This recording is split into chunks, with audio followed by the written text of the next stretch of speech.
Some viewers may find this content disturbing. Viewer discretion is advised.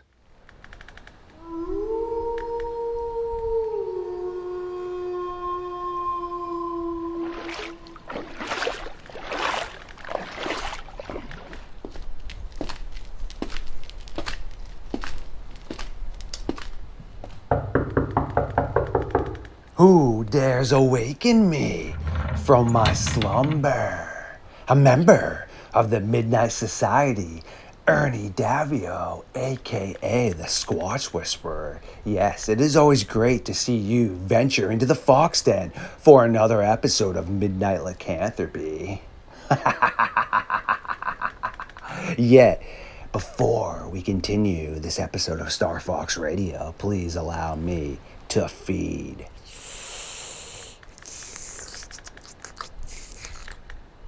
Absolutely delicious. A little bit more messy than preferred, but what's an extra little bit of blood splatter on an already covered floor? Without further ado, it is time for Ernie and myself to take a walk into the darkness.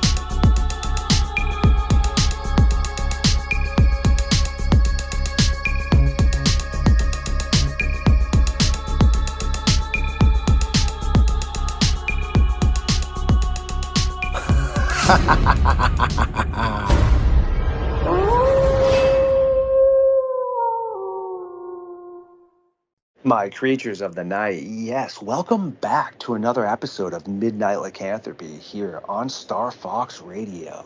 We again have Ernie Davieau, the Squash Whisperer, who has taken time out of his busy schedule to come hang out with us. And if you do pay attention to our podcast, you will know Ernie, for the most part, is a bi-weekly host. So it's not a new guest. But how are you doing tonight, Ernie? I'm not doing bad at all. How are you doing? It's good to hear, my friend, because I know you've been dealing with a ton of stuff. And to answer your question, not bad at all myself. Busy as always, but just trying to plug away at the tasks and just keep on rolling out content, my friend. What have you been up to? Yeah, just work, a little bit of overtime, and you know how that part is there. A little bit of work around the yard, things like that. Other than that, not too much at all. Particularly on my day off. That's so funny. Your wife must enjoy that for sure, huh? Well, yeah, a little bit of time to do some other stuff together, particularly if we get the time, maybe go see a movie or maybe go down to the range or something like that. Get out of the house, because she's home pretty much all day. And, it's nice to have somebody go for a hike with, which we've done, take the dog, go out for a nice hike for a couple of hours or, go around to see a movie, and maybe have lunch or even breakfast. It's a really nice thing to do. Yeah, no, for sure. It definitely is. Or even, maybe running around doing some shapeshifting too, right? Oh, I actually can't. I wish I could do that. I'd immediately go for like maybe a big bird, so I can just fly away for a little while. That's so funny, right? Yeah, I don't know who wouldn't want to do something like that. I mean, get me off the ground, get me off the earth for just a little while. Let me soar in the sky on some breezes. I know, right? That'd be some pretty cool stuff for sure right there. And Yep. tonight you had brought up a really interesting topic to me because I have had thoughts on this before of it tying in with one and another. And once you kind of specify as to what it is that you wanted to speak about, I'll tie it all together. So I'm going to hand you over the mic, my friend, and we're going to dive into why and potentially how the Goatman and Dogman are tied in. Yeah, like you were saying, we talk a little bit on some of these things here, and I came across an interesting one here, and I'm just going to jump for a second here to go into, and I like to call this up like uncanny valley and fight or flight. Fight or flight is so important when something happens to you that you need to take in that information, when you really sit down and think about it. And this is a prime example of it. And this is I think this is the one, the Goatman of Maryland, that I'm thinking about. And it was first spotted in 1957. People claimed that it had been seen, a giant hairy monster, and it looked like a goat, and it was responsible for people's dogs and everything else, just running amok down there. And then there was just about every state has a Goatman. And the other one was, I think it was in Indiana, close by, anyways. And the interesting thing about this one here is, particularly in that area, there was a doctor that was claimed, urban legend we'll call it, claimed to be working on a hybrid himself back in those times, okay? And he used his assistant's DNA and altered that somehow, or altered him, and came up with this Dogman thing. But here's the weird thing coming back on here is, I think it was a gentleman, I forget his last name, I don't know if it was Wright or something like that. The older gentleman, anyway, the grandfather, he had passed away, and the grandson was cleaning out the house and everything, and actually found this door, that he could, that seemed like it was kind of hidden. You wouldn't notice it right away, to bring him down to a certain section of the basement. He went down there, and what do you think he finds on the wall down there? He finds newspaper clippings of missing people, getting and everything else. Actually, I think there was like 32 or 34 of them.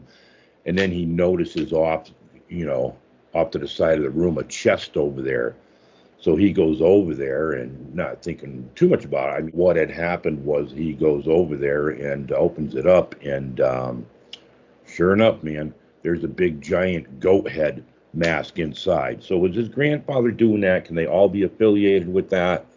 We don't know that, but that one there is a pretty strange thing right there.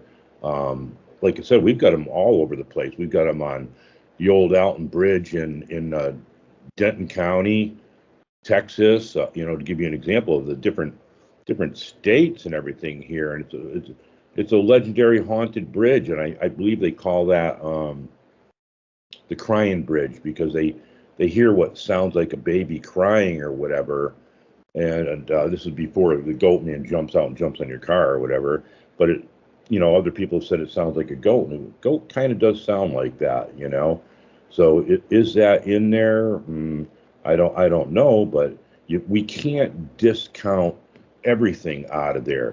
Could be a serial going in there. Could be just about anything. Could be the fight or flight thing, where they're seeing something that may look like that but isn't quite that. What are your thoughts on that, Kenny?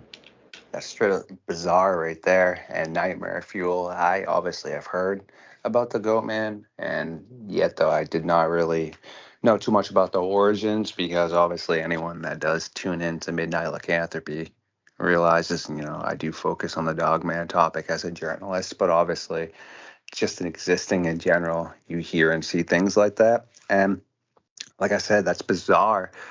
I actually wanted to potentially throw the mic back here to you in a second and get your response on this, but I have a hypothesis that I would like to churn into a theory. And we have a bunch of cases of dogmen that have been seen wearing bone heads, like deer heads, and also stick crowns.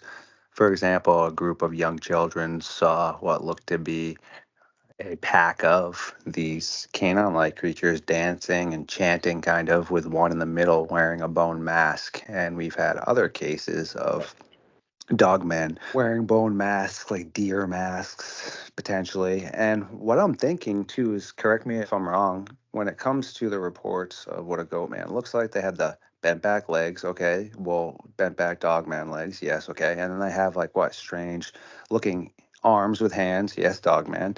And I don't know. I'm wondering if some of those potential Goatman sightings might be an actual Dogman just wearing basically like war or battle armor, more or less, or whatever they're trying to do. Yeah, absolutely. It's hard for some people to grasp. They can say, "Well, you can't trick me," you know. Well, that's why we're drawn to magic shows, you know, Hmm.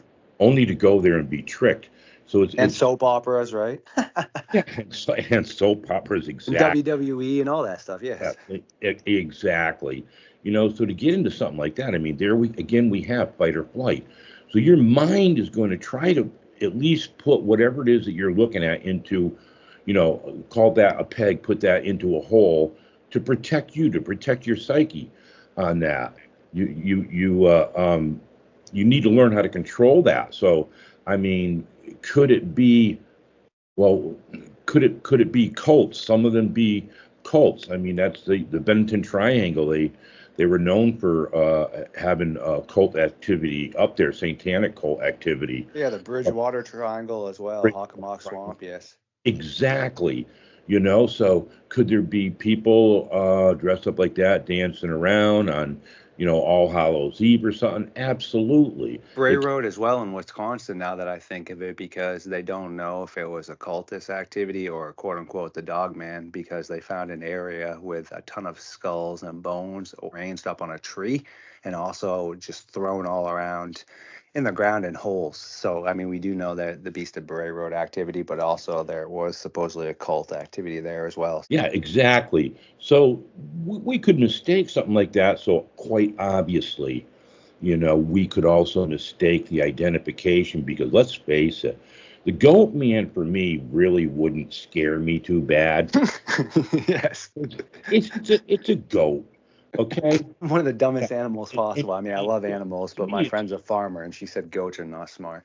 yeah, to me, it's food. We're talking a goat or a chicken man or something like that. When you start talking about a dog man, yeah, we need to put that peg in a different hole altogether, different category. You know, I mean, particularly like you're defining it, the two back legs and this and that.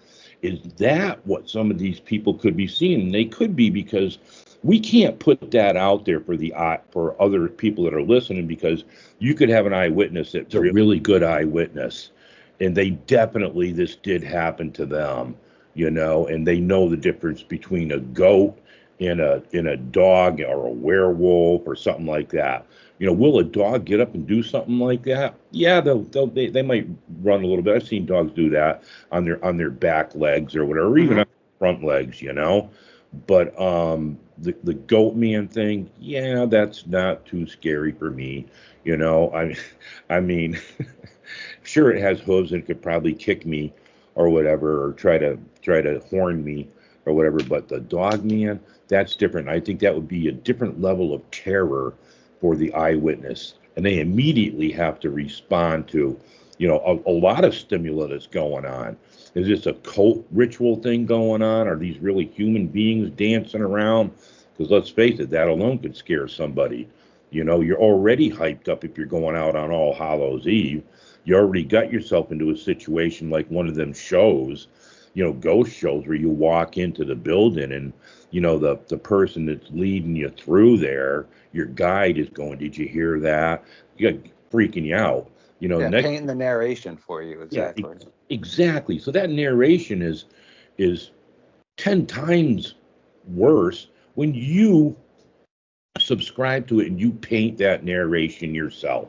Somebody already starts painting or drawing you a Rembrandt and you're going to color it in yourself. And before you know it, you've got so many colors, the whole picture is black, you know, in there. Isn't that the truth? And you actually just sparked another thought in my brain that potentially maybe when those children and some of those other people have seen what they thought was Dogman wearing those crowns. Well, what if they actually were maybe people like you were saying doing some sort of strange ritual and they actually have animal skins on? Because from a distance, especially to 6, 7, 8-year-old children on a porch, that'd be pretty easy to misinterpret. I feel like I would look from, I don't know, a distance away.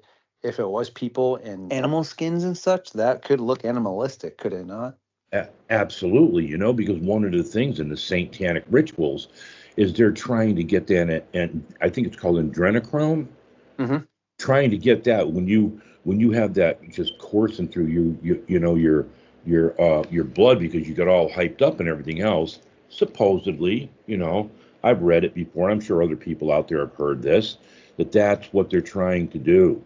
They're trying to get that, you know, supposedly because it's more potent or whatever the case may be, whatever they believe in. But you're exactly right. When you get a bunch of kids, I mean, they're susceptible to absolutely anything.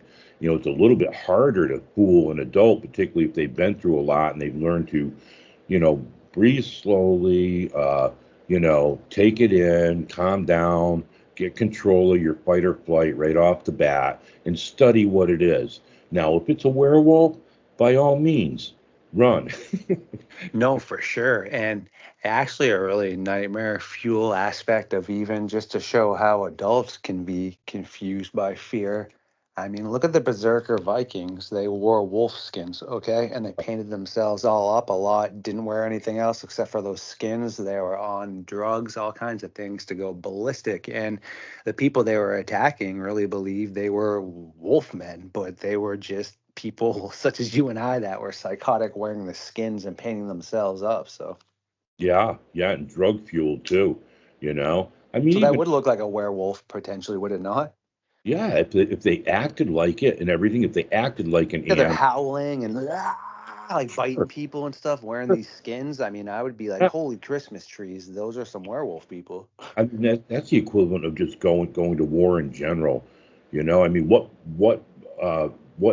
is in somebody's mind totally, before there's a battle that actually starts, and then during the battle and everything. If you look into that, you'll find things in there too. It's just how much we take and we put in the back of our minds to be able to protect us, because otherwise we would probably break down, you Yeah, know. and that all ties into like the sighting things too. And like we were saying about the Goatman, to be honest with you, I think that those sightings when they act like that, that is way more dogman like behavior trying to get in. Because like you said, what's a goat just gonna sit there and neigh and headbutt the window or something? I mean, what's going on now? Yeah, I mean, maybe you got some grass in the house and they can smell it because they were attracted to grass and they want to come in and eat it. I That's don't know. just what I'm saying, I and think they would go to the barn where you got plenty of hay, but that there, I mean, I never really hear anything about them being able to, if they had hands or anything like that. It's always hooves. So with that, I'm a little bit, even happy. more useless. Like what? Yeah, yeah, but I mean, I'm sure that if somebody we definitely have some eyewitnesses out there that they know they've seen hands, they know they've seen hooves on the back legs or whatever. But remember this: it's distance, it's lighting conditions, and it's length of time in there, and then it's the fight or flight thing going on. So if all of those things are short, if it's dark out, you can't see very well. It's a costume or whatever. You know Yeah, how easy, that's what I was saying with our science team about how easy it is to hoax things now. I mean, I've used this example and I'll use it again about, well, obviously I wouldn't do this. And, just to prove the theory in a neighborhood where people are strapped up because they'll blast you in your wolf suit, right? But yeah, if you went to a high up neighborhood, right, where people are kind of all snooty and have their little like ways already, right? And then you stage this where you ran through somebody's backyard with a dark, shadowy, like loose fitting hoodie on and a dope werewolf mask, kind of like yeah. You scared. hands, legs up, and then across their yard real quick, you're going to spook those people. Okay. And it's not saying that they necessarily would think 100% it was, hey, what? But it would trigger that. And that's just what I'm saying about how easy it is to Yeah, unfortunately spark yeah. something like that. Yep, and then you're seeing all kinds of things. I've seen a lot of videos on people that are out there looking for the forest people, we'll call them, okay? And they've out there at night with a flashlight. Well, if you've ever been outside near the woods, near trees with a flashlight, and you shine that flashlight, them shadows move. And if you already set the scene for your brain, you're going to start seeing all kinds of things. You're going to start seeing eyeballs up in the trees and all kinds all kinds of things out in the woods and everything else. You're gonna start hearing a lot more too. Let's face it, you're out away from civilization, or not real far in most cases, majority of them, but you're far enough away where you're not hearing traffic or anything like that, and you're not getting that light pollution or anything like that. So your hearing is better. So maybe you just heard a rabbit jump or something, and to you that was like the size of a water buffalo, you know. So It is so true. Yeah, people I it's, mean, we've gone over this before, just are not good witnesses. yeah, so you got to take all that into consideration. So my advice to people is to subject yourself to some things that really scare you. Like going out and trying to do some parachuting, or if you don't like water, go whitewater kayaking, or something like that. Something that gets that adrenaline flowing in you, because that's what you have to control. Because if your adrenaline gets out of control and all of a sudden you come down, they call it crashing, because I use that as a technique to teach bouncers, to de-escalate a situation is to get that person really going, and then do something totally crazy, like say, your hair is really beautiful today, or something crazy, and immediately it twists their mind, and they start to crash. And once they start to crash, and this is my point, you're not doing anything. You're not fighting. You're not even going to run, because you can't anymore. You got no control over that. No matter what you think, that's what's going to happen. Some people will say, well, I froze up and it used infrasound, maybe. Maybe it did. But maybe what happened is all of a sudden your adrenaline crashed on you, and you just become weak. You know that you are. And that's how we used to de escalate a lot of things that were going on, because that would, if, particularly with a guy that was looking for a fight, if you de-escalate it that way there, he knows that he's shaking. You can see it in his hands, that he's not in control of his body that much anymore. And therefore, he's at a disadvantage. That's what I'm talking about, is try to learn how to control a bunch of that stuff when you get out there, because that way there, it's really going to separate the people who are bona fide eyewitnesses. And once you have a bona fide eyewitness, they really speak differently than what other people do. They're not all, when they first start, yeah, I mean, they have to explain it to somebody, so they're freaked out. I mean, let's face it, I would be freaked out if I seen a werewolf. Okay, if I seen a bona fide goat man, yeah, I probably would. My encounter hopefully would be me beating it up with a tree limb or something, you know, just to de-escalate the whole thing right there. But a werewolf, that'd be something totally different. Like my encounter with the forest people there, very very pleasant. But again, if you people listen to it, I had to put that in a hole, that peg in a hole. And a lot of eyewitnesses, that's exactly what they do. They go, I thought it was a bear at first. So that's their mind working through the whole thing, and then I thought it was a deer or whatever. People say, well, how can you do that? Well, it's real easy. That's your brain trying to figure something out. If we just take a look at something and just accept it for what it is, then you know what? Everything, because you're too much of in acceptance to things that are going on around you. Don't do that. Challenge everything. Look at it and see if it's real first. Study it. Just don't jump into it. Make sure that diving board is stable before you go walking out on the edge and you don't even know how to swim. So But true. Well stated, my friend. And it's funny you said that, because some people get upset when there's certain people that I, won't bring on to my podcast, meaning I just don't buy it. Okay. And yeah, yeah, sure, there's sometimes after you've been able to sit down with individuals and get a good feel of them and do your research behind the scenes, and then you become friends with them. Okay, cool. Now you understand who they are. Awesome. If someone's going to tell me something totally extravagant and something like you said that seems like it should be in an episode of Goosebumps, yeah, we'll throw that out there. Everyone should like that old school reference by Right. R.L. Stein, right?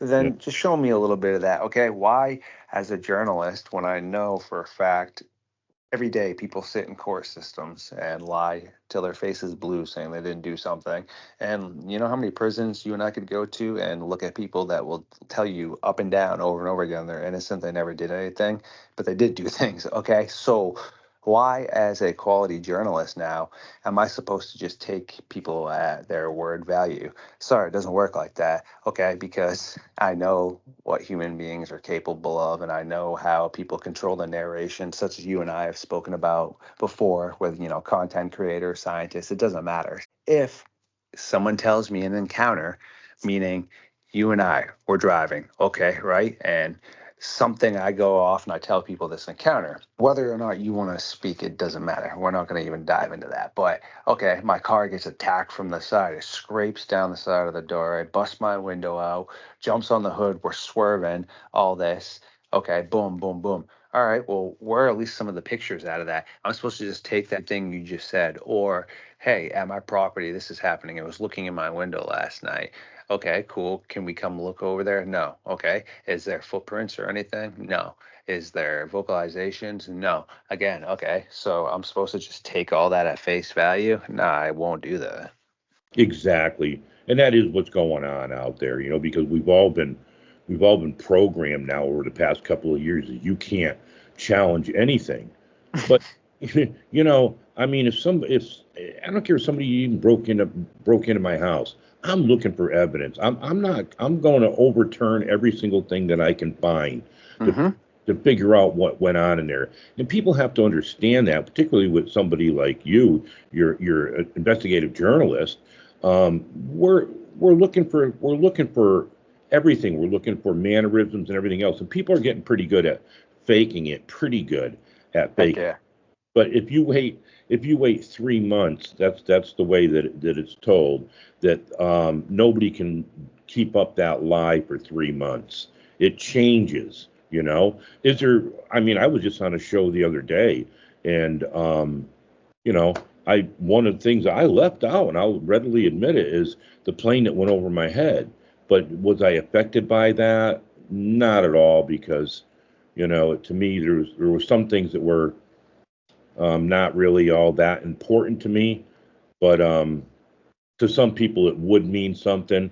So I'd say, what you do and what I do when I listen to somebody, I no longer even say to them, hey, look at, there's a lot of things going on here. It's changed a lot in there. Do you think, I probably present it that way, do you think that there's a possibility just to help that person out so that they can think about it and say, well, you know what, that might be true. Maybe they were, and then go back in their mind and think about all them things dancing around the fire on All Hallows Eve. It gives them time to kind of relive it. You see where I'm going with that? Otherwise, 100%, my friend. yeah, otherwise that story is just going to totally affect them, you know, over time and affect their family and everything. It's one thing when you're telling a lie and you want other people to believe it, but when you're telling a lie because you really firmly want to believe it or whatever, that's what I look for. I should say I look for motive. What would be the motive behind this for the individual? And as people that know me, there's no money, no fame, fortune. Nothing going on there. I'm strictly about the eyewitness and getting the real encounters out there. Is this people having a satanic thing going on in a cemetery, or do we indeed have Rumpelstiltskin and his buddies dancing around the gravestones? You know, I mean, sadly, again, it's tough. And at the beginning, before I do let you go here, I never really, I guess, had an definitive opinion as to whether or not I believed in the Dogman. I just didn't. But now, after just the amount of research I've done in historical aspects of just digging through things, yes, I believe people are seeing something that resembles a canine. Do I believe in werewolves? No, I just don't. Do Yeah. I believe in skinwalkers? Sounds interesting. Seems like the Navajo, and there's a lot of creepy stuff about that. Oh I'm yeah. not educated enough. Do I? Yeah, potentially, sure. Yet, like I said, I just can't always buy into things, meaning Yeah. I just know how people work. Okay, there's been times where science is able to show you this. The water comes in and out at this certain rate, but every few months, okay? And it will create this whirlpool Oh just yeah. by the way the tide is. But then everyone's like, oh my goodness, this is a sea monster. Or this piece of plastic that is meant for a side of the boat. It's like a guard when you back in, fell off the side of the boat, was floating. Everyone's like, oh wow, look at this like sea monster that looks like a cow. It's pathetic, man. Yeah. And before someone makes that type of statement, just sit back for a second, even with that urge of excitement, sit back, let that pass, and then really honestly look at those images. And come on now, let's be real, guys and girls. That's bad stuff. Like that doesn't even look Right. legit yet. Right. It's being pressed as it is. And Yeah. I Yeah. don't know how, even know how to like fathom it, man. Well, there's all kinds of people. There's many reasons why they want to be uh, uh, uh, paid attention to. Okay, out of all the eyewitness accounts that are out there, we guesstimated, a couple of us have guesstimated, probably only 2% of that is actual. But even at 2%, that means that they're there. Yes. Okay, because you have so many people that are taking cutouts, whatever it is, and sticking in the woods and faking the whole thing because that's how they get their jollies. So people have to use more discernment and really look at these things. Like, what the heck is that person doing? And say, make that decision in your mind. Do I want to continue following this person who keeps posting blurry pictures and blaming the camera and blaming this and blaming that? No, it's our fault for putting information out there. Some of us, it's our fault for putting information out there on like blurry camera photos. So now everybody's got a blurry camera photo, and then when they come out with something that's halfway decent, they go, "Now the clearest picture you've ever seen in your life." No, wrong. I just Right? I just Brutal. I just seen one on there that was actually a crow flying, and the guy was absolutely. I mean, I would know that, and a few other people did know that because we've seen the actual, probably 2 years ago, photo of that, and it was a crow crossing a dirt road near this farmer's property. All right, so what this person just did today is they cropped everything out of it. So all you seen was the crow, but the way that it was had its wings down and everything, it looked like maybe it could be. Okay, so they capitalized on that, and they want to say the biggest telltale thing is when somebody says, "What do you think?" I'm not saying it is, but what do you think? I would never say that. If I had a really definitive photo or anything like that, and I knew that that's what it was, I wouldn't ask you what you think. I don't ask people what they think of my encounter because I know uh, Hmm. what happened. The same thing with a photograph. If I had a photograph of, I don't know, you name it, out in my yard here, a ball, we'll say a red ball. I wouldn't put on there. I'm not saying that it is a red ball, but what do you think? Because then it opens the door up for everybody, and then you're Yep. gonna then you're gonna get the crazies that are gonna go, yeah, yeah, yeah. I see like a couple elves standing next to it, or you know. Isn't it funny too about how the people that want to call people that actually do good research crazy, but yet they're the ones that are actually just beyond Absolutely. bizarre with some of their thought processes? And look at this, like again, on a final note, Loch Ness Monster, arguably what? One of the most famous, Yeah, if not yeah, most famous, like I said, arguably, cryptid. All of its stuff is hoaxed, man. Like every famous image of the yeah, Loch Ness monster was hoaxed. yeah, Yet for yeah, some reason people still eat it up, man. yeah. Still eat up the fact that this thing just by itself somehow in this lock Right. just lives. Like, Right. I mean, I don't know. It's just ridiculous, dude. Right. I mean, would I go scuba diving there? No, because after what happened to me in my life with my encounter and everything, you know what I'm saying? Who am I to say no? But I don't like deep dark water, anyways. But you Yeah, know, exactly. I mean, I'm not a fish. I can't swim fast underwater or even on top of the water. So it could be anything down there, and unfortunately, it more than likely it'd be something bigger than me, and I don't want to tangle with Yes. anything there because It now. just shows you though, like the prevalent. Some of those people Right, were lawyers and doctors. Man, those are supposed to be people right, that were respected right. and valued citizens, and their word mattered. Yet they hoaxed something. Yeah, So that's what I'm saying. Like you can't yeah, just take people at face value. yeah. I could see seaweed down there, because the way my mind's going to work down there, because I don't like water anyways. And now I'm going to hyperventilate and get the bends. No thanks. Nessie got him, That's so but funny, man. you That's know, hilarious. you Well, I know. I appreciate mean, you like yeah, always popping in, my friend, and hanging yeah, out with us and yeah. allotting some of your time and trying to figure out a mystery that keeps definitely unfolding and growing for Yeah. sure. So I appreciate it, my friend. You're more than welcome. Thank you for everyone who once again stopped by tonight for this episode of Midnight Lycanthropy here on Star Fox Radio. If you do enjoy my content, please like, subscribe, and share it. Feed the algorithm. And I will catch you on the next one.